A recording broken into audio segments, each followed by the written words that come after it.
আয় আল্লাহ, আমার গুনার খবর যদি আমার মা জানে, আমার বাবা জানে, আমার ভাই জানে, আমার বোন জানে, আমার বাসার থেকে তাড়াইয়া দিবে।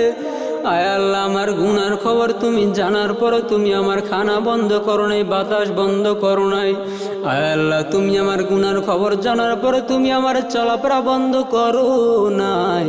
আয় আল্লাহ, দয়া করে তুমি আমার মাফ করিয়া দাও। আয় আল্লাহ, আমি তওবা নাসুহা করতেছি। আয় আল্লাহ, জীবনে গুনাহ করব না।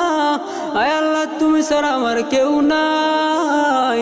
আয় আল্লাহ, দয়া করে মাফ করিয়া দাও। আয় আল্লাহ, গুনাহের কাছ থেকে নিরাপদ রাখ আল্লাহ।